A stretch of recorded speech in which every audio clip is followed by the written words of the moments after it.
We're here. We made it. We have a special guest with us today, coming to us from Silicon Valley, here in Northern California, the Bay Area. Bobby Amiri. Bobby, welcome. Thanks, Chris. Thanks for having me. Let's chop wood. Bobby, you have done many things with many achievements in your young career. There's a lot of wood that you've been chopping, especially in the entrepreneurial circuit, technology, not just here in North America, but globally. We now find ourselves in a pandemic, and the state of work has changed. With so many places we can begin, my natural question for you is, how are you, and who is Bobby? Well, Chris, appreciate you having me on. I'm doing great. Life is good. Had a storm the other day that was uncharacteristic of the Bay Area, but we're happy to kind of have the wildfire season kind of die down a bit because of that. Being with the drought and all. But I love living in the Bay Area. Born and raised here on the peninsula. When people ask me how I got into international business and cross-cultural communication and all these different experiences that I've had throughout my career, I like to start at the beginning. So born and raised in East Palo Alto to parents that couldn't be more different. So my mother is American, African American, from Texas, and family moved out to California quite a long time ago. Met my father, who is actually from Iran. So he is from a city in central Iran called Esfahan, and he learned English working for an American company. This is obviously before the revolution, and decided to come out to the US and seek a different type of life. And he met my mother in the late 70s, early 80s.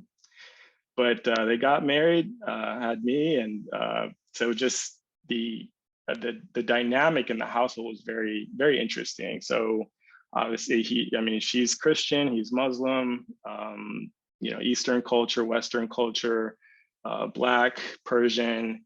It's very, very a very interesting dynamic growing up, and certainly being exposed to different cultures right out the gate was very. It was very revealing for me, and it made me curious, I think, from a young age. And so, particularly growing up in the Bay Area, which is historically been a very diverse area with all the different types of immigrants who have settled here, and lots of biracial couples and children who are biracial and like myself. And so it's a very interesting kind of area to grow up in. So I was raised in East Palo Alto, which if you go there today, looks completely different than it did in the 1980s when I grew up. And then it was a very difficult area to live in because of the drug trade going there and going on there, and a lot of violence. I can go on and on about different stories that I've encountered growing up in that area. But what was always very interesting to me is just a stone's throw away was Stanford University and the VC capital of the world in Sand Hill Road. And so I started thinking about, why is it that there are kind of these, haves and have-nots just living so close to each other? How can we kind of close that gap? And so just that's always been kind of front and center with, everything that moves me up until this point. It really is around, closing that gap, that knowledge gap, that economic gap. And I started my career, always been in technology, by the way, but started my career with IBM, moved on to HP at one point. These are all in sales, marketing roles, and went back to school and got my MBA at Pepperdine, and got a chance to do some study abroad, leapt at the chance every chance I got to do that. Spent some time in Costa Rica and Israel and Brazil, and really tried to broaden my mindset as it relates to understanding other cultures, the way that they do business, what moves them, what motivates them. And so bringing all of that knowledge back to where it all started was very, it's just a full circle moment for me. And I've been very blessed in my career. And, certainly I think, encountering, people like you and, people who are mission driven, who have a breadth of experiences to share, I think only makes the ecosystem around innovation that much more strong. And so I'm certainly happy to be on with you today, and excited to talk about some of the things that I'm working on. Powerful and a great way to start. Audience, when Bobby talks about East Palo Alto, growing up, there is such a dichotomy difference. But being on the peninsula, which is a prime signature of Silicon Valley, and mentioning Pepperdine and Malibu and the great universities in this country, what did you get that wasn't in the hallowed halls of education, but as a byproduct osmosis from being raised in Silicon Valley? What are some of the things that you got early that you felt that most people might not get in traditional academic settings? Yeah, great question. And just to be clear, I grew up in East Palo Alto for the first 12 years of my life. My father owned, he started his own ice cream truck company. So Wow. if you can imagine, he started with one truck and started selling ice cream in the neighborhood and candy. And then he bought another truck and then bought another truck and hired different, drivers to go out, and they, split the profits 50-50. And I think at his peak, he had about 12 trucks going around the East Palo Alto, Redwood City areas and some of the adjoining communities. And then he invested in real estate in East Palo Alto, and then bought a house in Palo Alto, which is where we went to school for junior high and then also in high school. So being exposed to obviously the Palo Alto, public school system, which is very top notch, was, culturally, it was difficult for me to come into that sort of a setting and feel included.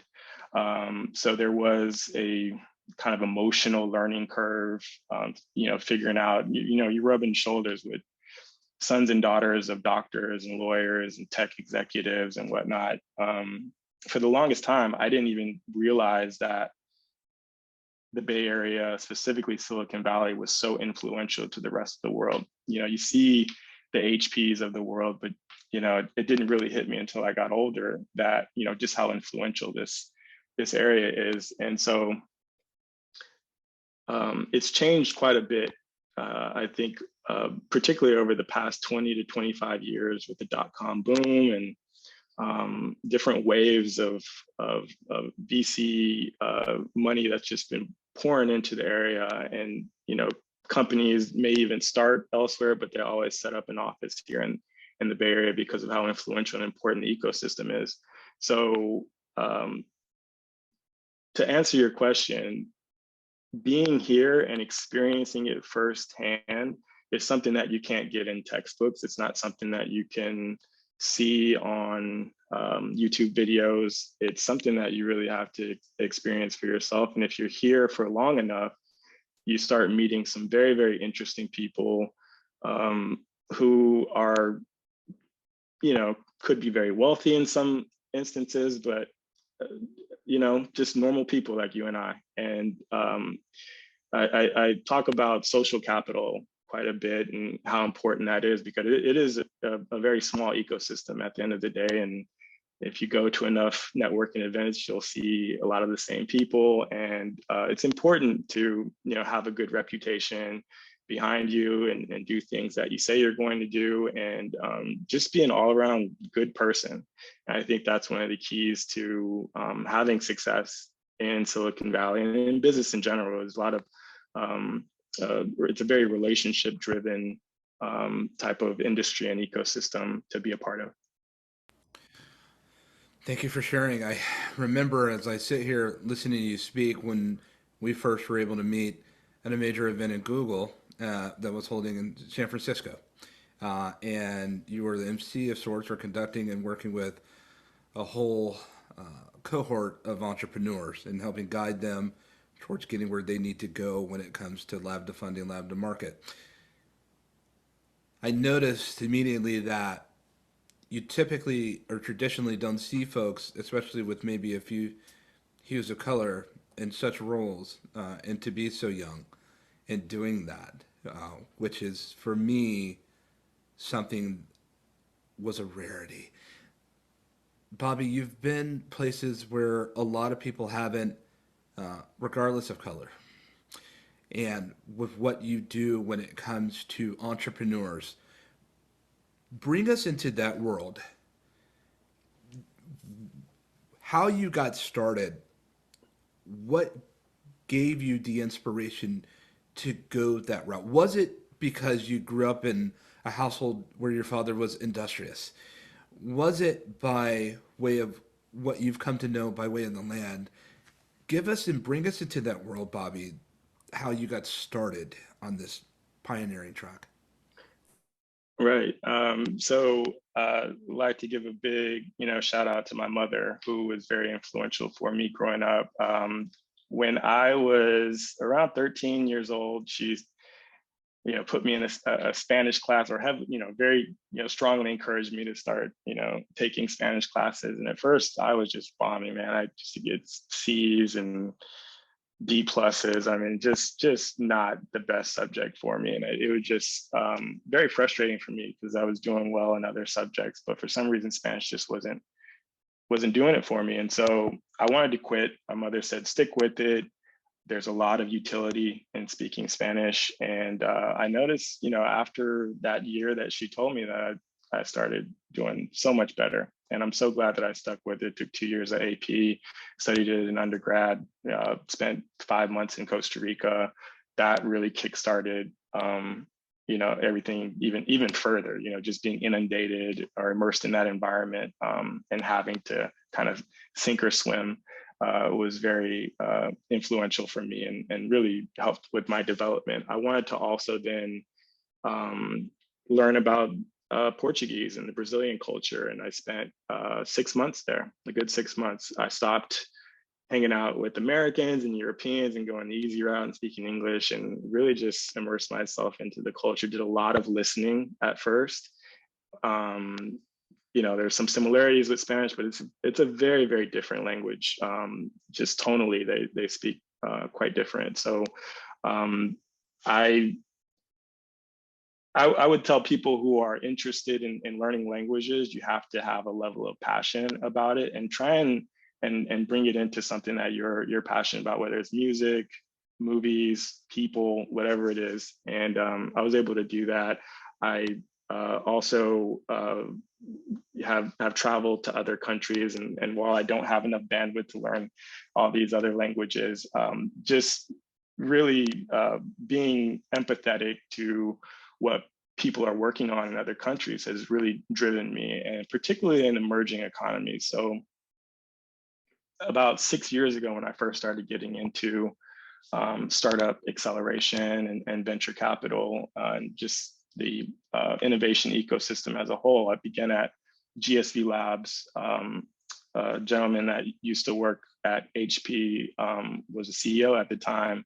His name was Marlon Evans, and learned quite a bit from him. I think it was a bit humbling for me to initially take a few steps backward to really understand this industry and take it seriously, and not just assume because I had worked at big tech companies that I knew what to do in the startup industry, which is very, very different. But I began to love it. I began to fall in love with the kind of 0 to 1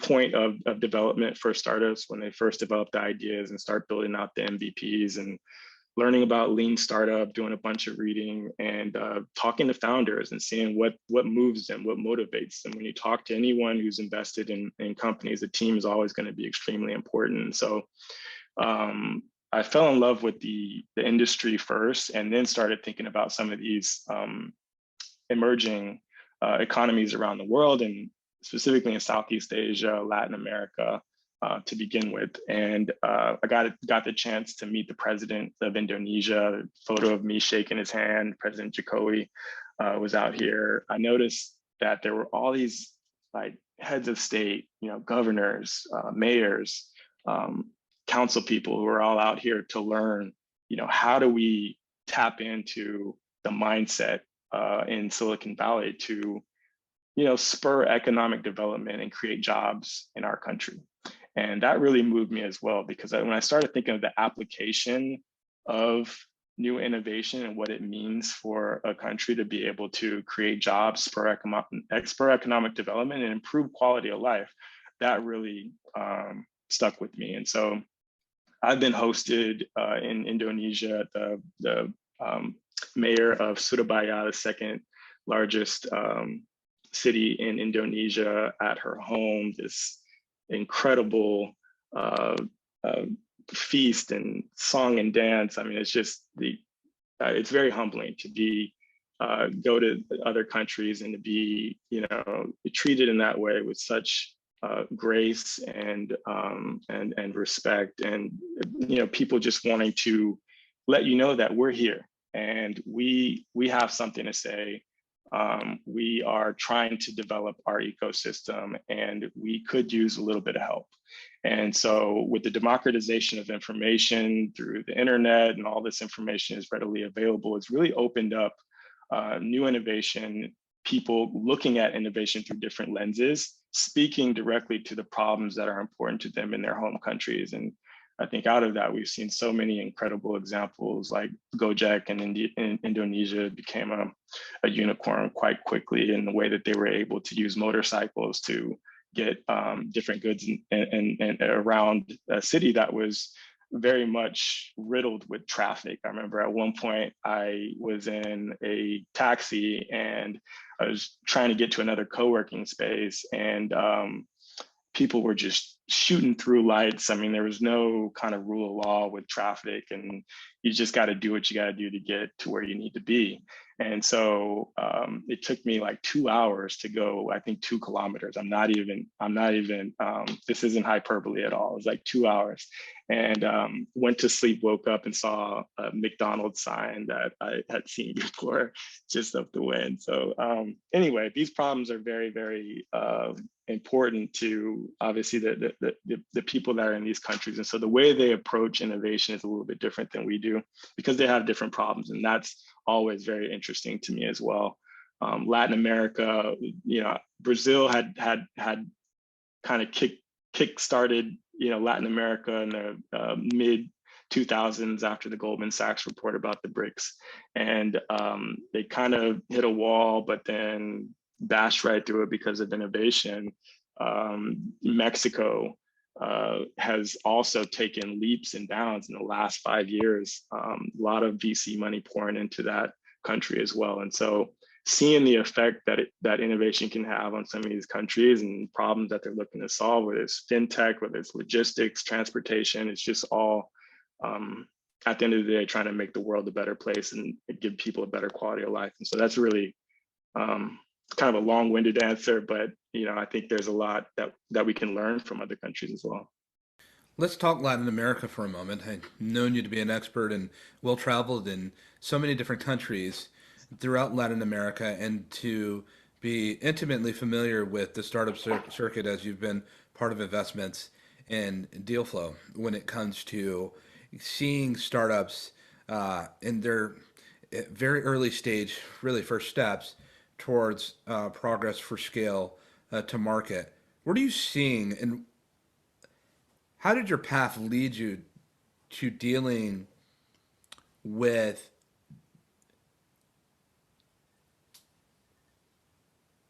the obstacles, language barrier, culture barrier,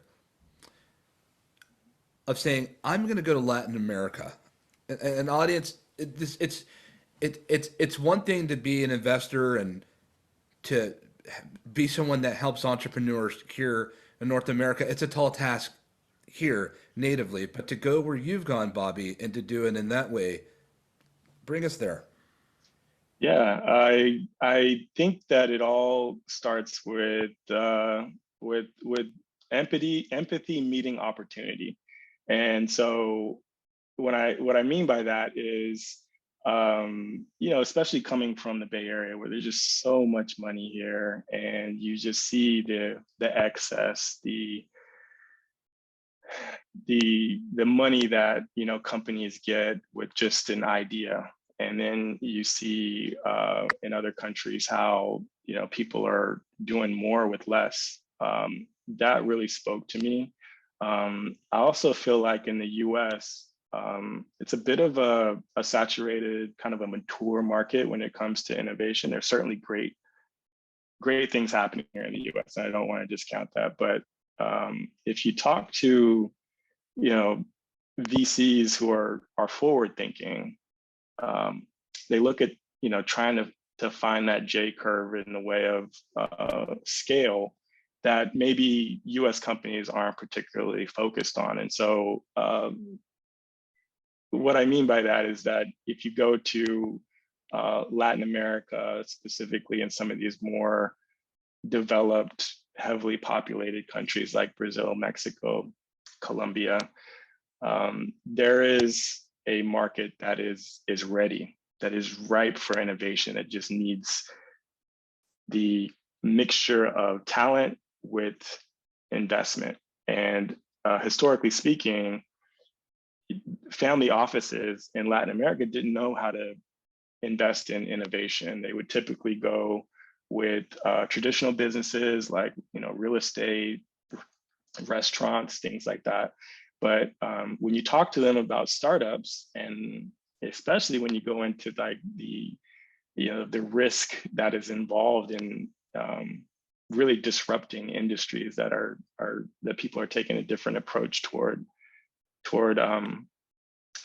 innovation, it can be a little bit challenging for them to then write that check and to stand up a fund along with another office. And what we found is that the learning curve has been fast tracked over the past few years. And so family offices are diversifying specifically in tech startups because they see that if just one of these companies hit, it can really give them a sizable return. And so the educational piece, the kind of knowledge transfer, and figuring out how to identify top talent, how to marry that talent with opportunities and challenges that are ripe for disruption, had been a challenge. But that gap, as I mentioned, the knowledge gap has been quickly shrinking and closing.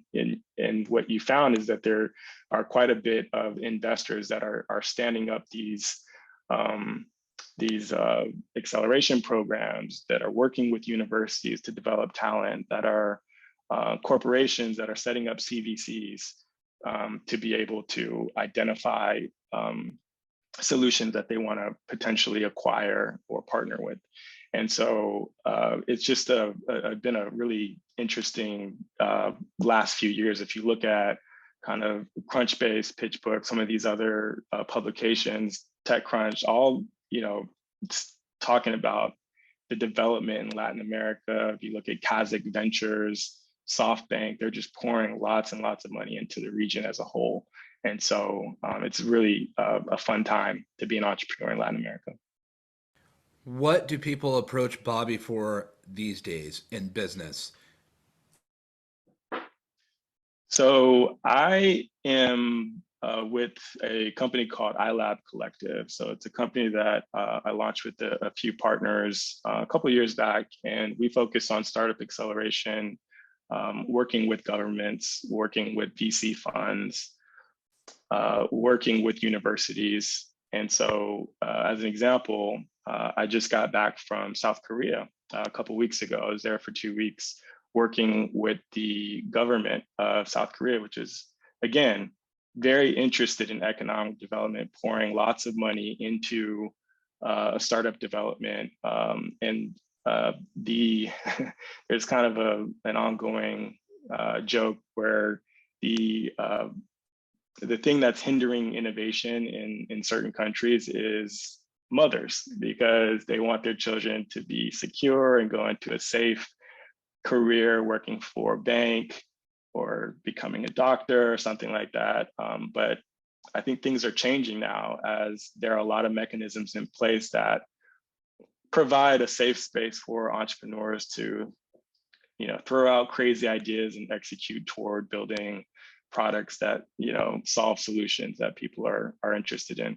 And so in Korea, they actually have this program where if you're at a corporation and you leave it to start a company, you can still get your old job back. They kind of protect it in the event that, your startup goes belly up. That's fine.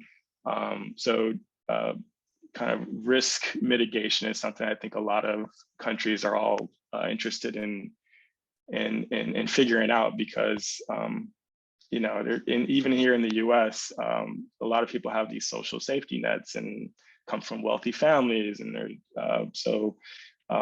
they're able to go into these new ventures without really having a fear of failure, because they know that there are other jobs and things that they can do. And I think the culture here is a little bit more mature around innovation, because a company like Google would actually prefer to hire someone who started a company and failed and could identify some of the key learnings that they got from it. But that wasn't always the case in other countries. If you failed, it meant that you weren't capable.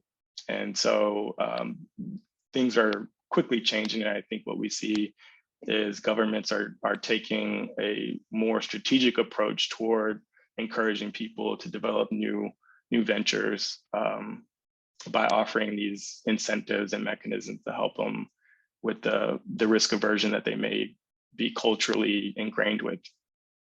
So if anyone has a startup, I saw you on the Christopher Lafayette podcast show, Mr. Amiri, and I'd like to be, I have a wonderful startup idea that's written on the back of a napkin, or I have a 40, 50 page deck. Do I come to you? Yeah, I think what we do is we do some startup advisory for sure. If we find things that we're, projects that we're passionate about, absolutely. Happy to help, happy to go into more detail about that. But our primary customer would be governments, corporations, VCs, and they're all kind of interested in a lot of the same things, which is how do we get early stage founders to grow their company quickly, validate some of these ideas, and to figure out how to pilot with sponsoring organizations that can really help these startups to mature a lot quickly than they would on their own. And so my team is very well versed in lean startup, very well connected with a lot of key VCs, thought leaders, mentors, advisors that can really help some of these companies at the early stage. So that's our sweet spot, 0 to 1, but we also do some growth stage companies as well, and do some startup scouting on behalf of corporations. So I'm a small VC. I have, let's say, a 29 million bridge fund. I have just invested in 5 startups. Do I come knocking on your door to say, help us guide these startups to success, to the next step? Absolutely. That's a great example. Talking with an organization in Brazil out of Minas Gerais, and they have startups that they've invested in, but it's one thing to invest in startups, it's another thing to offer what we call smart money, which helps them to not only to receive capital, but to learn how to scale their company and potentially meet connections that can help them to scale at a much more rapid pace than they would on their own. Receiving money doesn't guarantee success, but that's where smart money comes in, and we're happy to help out with that. Is this for venture globally? Is this here for North America consumption? Yeah, I think our sweet spot is working with um, global startups, particularly from emerging countries, as I mentioned. There is an appetite for startups from other countries to learn how to enter into the US market and be successful. It's such an important market for a lot of startups, and it can be a little bit overwhelming for them to figure out how to navigate this market, what to focus on, how to define strategy and to be successful. And so I would say that's our sweet spot. We do work with US companies in some cases, but I'd say in large part they come from emerging markets. How does someone get started in your path? How does someone that's listening, undoubtedly will be listening to this show, how do they take your steps? What does it take to get to where you are and where you've been? Yeah, so first I'll start with saying that, if the passion is there, you can do it. And I encourage everybody to learn about um, lean startup, to learn about the startup journey, and to almost take an approach that you would to learning a new instrument, which is I need to build the foundation first. I need to understand the fundamentals of business in general. I wasn't a fan of finance earlier in my career. I grew to love it because I needed to. And so uh, there's so much that you can do in the innovation space, whether you're more technical, whether you're more business focused, whether you're design focused, and have these creative um, motivations. There's really so much that's available, and I I think to get to that point, you just have to be curious more than anything, and to also be have a level of emotional intelligence, because there is going to be inevitably some frustration, some learning curves. There are going to be you're constantly engaging with founders who are going through these very dark valleys on their way to success. And it happens to people who are also in the ecosystem on the other side, whether it's venture capital or any of the other kind of roles that I mentioned. And so because it's such a fluid and sometimes chaotic industry to be in, you have to be comfortable in uncertainty. And I would say that's the biggest thing to really understand going into this, because if you're looking for kind of a linear path towards success, it's just not going to happen. And so embracing the chaos in a sense is something that I think would serve a lot of people well, and also to be patient, because there's no quick, snap your fingers and you're there mechanism. You really have to stick with it and understand that there's going to be a learning curve, and there also, relationships are so very important. And so constantly, whether you're on vacation or at the gym, and you're kind of never off. You're always constantly meeting people and adding them on LinkedIn and developing relationships in that way, because innovation is everywhere. And I feel like it doesn't matter where you are, you can really start developing some conversations that could lead to big things. So curiosity, resilience, emotional intelligence, and networking are all important. Bobby, I just a couple more questions for you. We know that you're chopping wood even as you yet spend time with us. I listen to founders and entrepreneurs and VCs, investors, and those in this space. Perhaps not even thinking that art and music and culture interweave and have a role to play in this. Let me ask you, and I know this may be far from the other side of the field, what does art, culture, music, what does that mean to you? Yeah, that's a fantastic question, and I'll answer that by giving an example.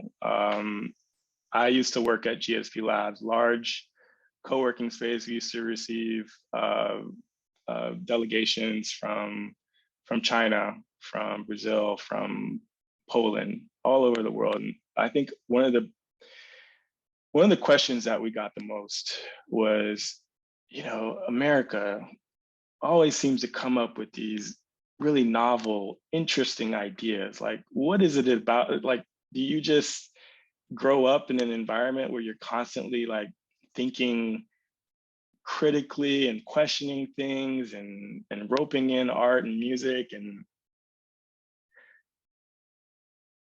what's the secret to developing new ideas? I got that question so many times. And I think because the US is so rich with diversity, obviously, particularly in the metropolitan areas, you encounter so many different walks of life, people who are, whose parents are immigrants, who are immigrants themselves, who bring all this diversity, here to the US. And I think that's our strength. And so different types of music, art, culture, when you weave that all together, beautiful things happen. And so I think it's inevitable, coupled with the very strong business environment, makes for really impactful solutions, different ways of thinking about things, different ways of approaching innovation that we all benefit from. So I'd say, to answer your question, culture, music, entertainment, art, it's all incredibly important toward building new solutions and weaving that into innovation. Powerful. Bobby, we have one final question for you with the gracious time that you've given us. What's the most important thing that we should know about what you do? The most important thing that you should know about what I do is that um,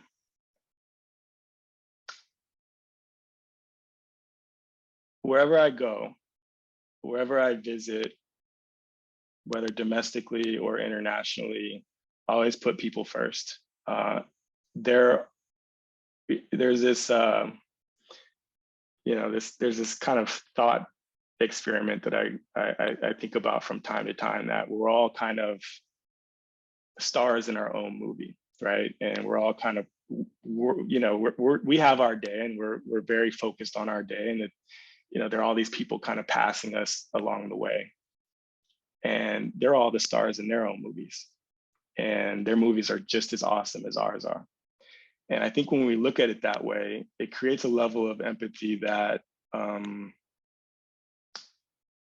respects people on a different level. And when you approach that, and when I approach business in that way, and when I approach relationships in that way, I think what it does is it really creates this. What am I trying to say? It really creates this environment that really makes everything that we do that much more special. And when I think of it that way, that motivates the heck out of me, man. Like, people are first. They're all awesome. We're all doing incredible things. And what I love about this podcast is you're putting people first, you're understanding their stories, and really trying to get that out to the world. And I think the more that we're able to do that, the more that we all feel a lot more connected in a very in a world that's less and less connected in some ways. And so props to you. Appreciate what you're doing. I really enjoyed this. Thanks for having me on. Audience, you've just heard from Bobby Amiri. whom I've personally learned so much from, whom I've appreciated, whether he knows it or not, his candor. It's always been straightforward with me. And it's been a pleasure thus far be able to sojourn with you, Bobby. I say this live and openly. Thank you for joining the Christopher Lafayette Podcast Show. Thank you so much for having me on.